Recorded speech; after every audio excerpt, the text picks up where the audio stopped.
আসসালামু আলাইকুম ওয়া রাহমাতুল্লাহ। আমরা অনেক সময় ভাবি যে আমি মনে হয় ব্যর্থ হয়ে গেছি। আমি হয়তো পারব না কোনো কিছু করতে। তো এটা যদি আপনার অনুভূতি হয়ে থাকে তাহলে ভিডিওটি দেখবেন আশা করছি। ১ম আমি আপনাকে যে বিষয়টা বলতে চাই সেটা হচ্ছে যে সবসময় মনে রাখবেন যে আপনি আসলে হেরে যাননি। আপনি আসলে থেমে গিয়েছেন। এই থেমে যাওয়ার থেকে যদি আপনি আবার শুরু করতে পারেন তাহলেই আপনি সফল হবেন।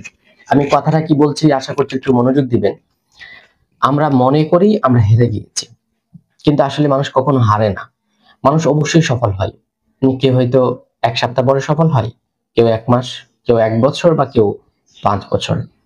এজন্য আমরা যখন মনে করি যে আমি হেরে গিয়েছি, সেটা ভুল। মানুষ কখনো হারে না। মানুষ থেমে যায়। তো আমাদের যখন মনে হবে যে আমরা হেরে গিয়েছি, তখন আপনি নিজেকে এভাবে পরিবর্তন করবেন যে, "না, আমি তো হেরে যাইনি। আমি থেমে গিয়েছি। আমি একটা স্টপেজে থেমেছি, নেমেছি। আমি যদি আবার আরেকটা গাড়িতে চড়ি, তাহলে আমি আমার গন্তব্যে পৌঁছে যেতে পারবো। আর যদি যে স্টপেজে আমি নামলাম, যেখানে আমি থামলাম, বিরতি দিলাম, সেখানে যদি আমি রয়ে যাই, তাহলে আর সামনের দিকে আমি যেতে পারবো না।" ধরেন আপনি একটা বাস করে কোথাও যাচ্ছেন। তো রাস্তার মধ্যে হঠাৎ বাসটা নষ্ট হয়ে গেল অথবা বাসের চাকা নষ্ট হয়ে গেছে। কোন ক্রমে বাসটা ঠিক হচ্ছে না। তো আপনি কি করবেন? এখানেই থেমে থাকবেন? নাকি একটা বিকল্প পদ্ধতিতে আপনার গন্তব্যে পৌঁছার চেষ্টা করবেন?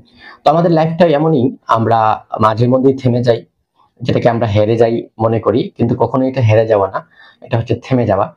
তো আমাদেরকে বিষয়টা এভাবেই চিন্তা করতে হবে যে আমরা জীবনে কখনো, কখনো থেমে যাই। আমাদেরকে সেই থেমে যাওয়া থেকেই ভিন্ন আরেকটি উপায়ে আমাদেরকে যাত্রা শুরু করতে হবে। যদি আমরা সেই যাত্রা শুরু করতে পারি, তাহলে আমরা জীবনে সফলতা পাবো। আর যদি নতুন যাত্রা শুরু করতে না পারি, তাহলে কখনোই তো আসলে গন্তব্যে পৌঁছা আমাদের পক্ষে সম্ভবপর হবে না। জীবনে মানুষ একবার না, একাধিকবার মানুষ ব্যর্থ হয়। একাধিকবার মানুষ থেমে যায় এবং সেখান থেকে শুরু করতে হয়। এটা স্বাভাবিক। আমরা অনেক সময় সফল মানুষদেরকে দেখে বলি যে তারা সফল। তারা আজকে খুব ভালো, ভালো কাজ করছে। কিন্তু আমরা আসলে তাদের ব্যর্থতাটা খুঁজতে চাই না। তারাও যে জীবনে কতবার থেমে গিয়েছিল সেটা আমরা বুঝতে চাই না। তারাও যে জীবনে ব্যর্থ হয়েছিল সেই জিনিসটা আমরা বুঝতে চেষ্টা করি না। এক ভাই এসএসসি পরীক্ষায় ফেল করেছে। সে পরবর্তীতে আবার পরীক্ষায় অ্যাটেন্ড করে। পরবর্তীতে সে বিসিএস ক্যাডার হয়ে যায়। তাকে কোন জিনিসটা এই পর্যন্ত নিয়ে আসলো?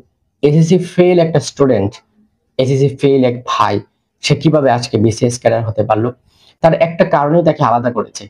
আর সেটা হচ্ছে সে থেমে যায়নি। সে হেরেছে, সে ব্যর্থ হয়েছে। কিন্তু সে থেমে যায়নি। চূড়ান্তভাবে ব্যর্থ হয়নি। আমরা অনেক সময় এরকমভাবে ব্যর্থ হই, থেমে যাই। আমরা যদি আবার নতুন করে শুরু করি তাহলে আমরা চূড়ান্তভাবে সফল হব। চূড়ান্তভাবে ব্যর্থতা আমাদের সাথে থাকবে না। সাময়িক ব্যর্থ হতে পারি আমরা। কিন্তু চূড়ান্ত ব্যর্থ আমরা কখনোই হব না। যদি আমরা থেমে না যাই। সবসময় একটা কথা মনে রাখবেন যে আপনার ভিতরেও একটা শক্তি আছে। আর সেই শক্তিটা হচ্ছে আবার শুরু করতে পারার শক্তি। যদি এই শক্তিটা আপনি অর্জন করতে পারেন একটা কাজে অসফল হওয়ার পরে, আপনি কাজটাকে আবার শুরু করতে পারেন। একটা কাজে কোন রকম ব্যর্থতা আসার পরে আবার সেখান থেকে কিছু উপদেশ নেন। নিজেকে নিয়ে আত্মসমালোচনা করুন। কেন কাজটাতে আপনি ব্যর্থ হলেন সেই জিনিসটা খুঁজবার চেষ্টা করুন এবং নতুন করে যাত্রাটা শুরু করুন। ইনশাআল্লাহ সফলতার দেখা আপনি অবশ্যই, অবশ্যই পাবেন। আপনি যদি আজকে হেরে যান তাহলে আবার উঠে দাঁড়ান। না হয় আপনার গল্পটা এখানেই শেষ হয়ে যাবে। আর যদি আপনি উঠে দাঁড়াতে পারেন, আপনার গল্পটা হবে আরো দীর্ঘ, আপনার গল্পটা হবে সুন্দর, আপনার গল্পটা হবে অনুসরণীয়। আপনাকেও হাজার, হাজার মানুষ অনুসরণ করবে। কিন্তু সেজন্য আজকে আপনাকে কষ্ট করতে হবে। তো সম্মানিত ভাই, যারা এই ভিডিওটি দেখলেন, তো আজকে আপনাদের এই ভিডিওটি দেখার পর নতুন অঙ্গীকার এটিই হোক, আমরা কখনোই থামবো না, আমরা কখনোই হারবো না।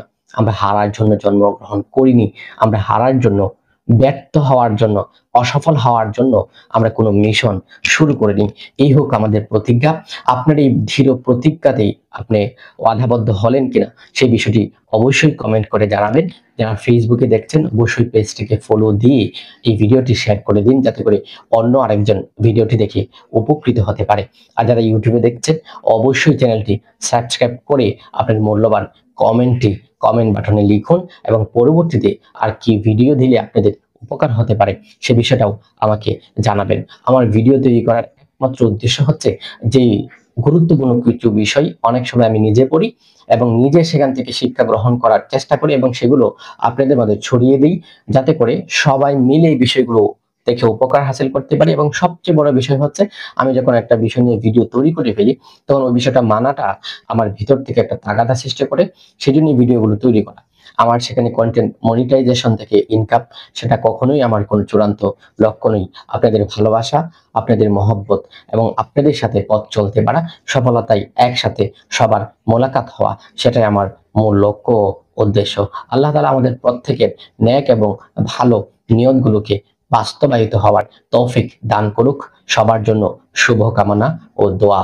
সবাইকে আল্লাহ তাআলা ভালো রাখুক, সুস্থ রাখুক। আসসালামু আলাইকুম ওয়া রাহমাতুল্লাহ।